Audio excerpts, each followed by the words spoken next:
cho hương lắng gì yo mèo đang ga ở cho hoa thì gai mà giống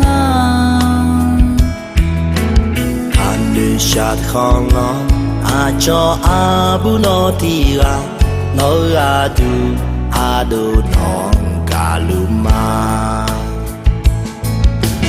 mama ni càng ga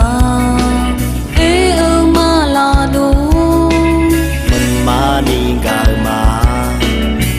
nu ma ngơ đừng mà lo quay biểu lẽ anu đông nhà ga nghe đừng mà đừng có yêu xin nhau đồ cả nhà lên nghe nhà ni thì con lối là cả thì chết rồi mà cứ gì phụ lê cứ liêu khó nhà ga gì ô dô mà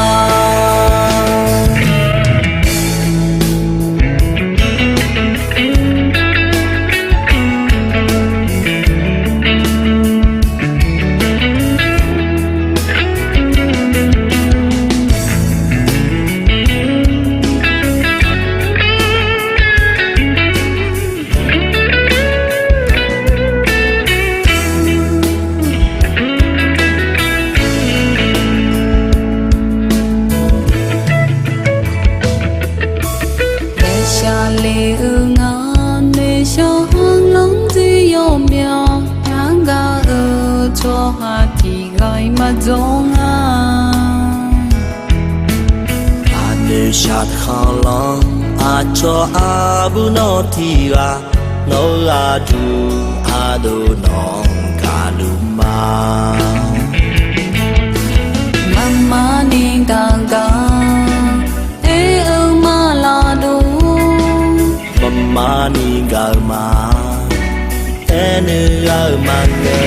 đừng mà lo quay biểu lẽ anu đông nhà ga nghe đừng mà đừng có yêu xin nhau đồ cả nhà lên nghe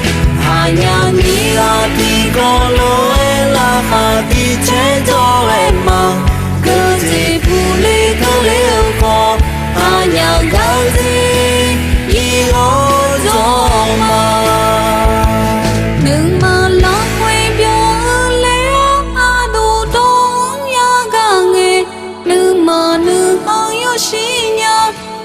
đồ cả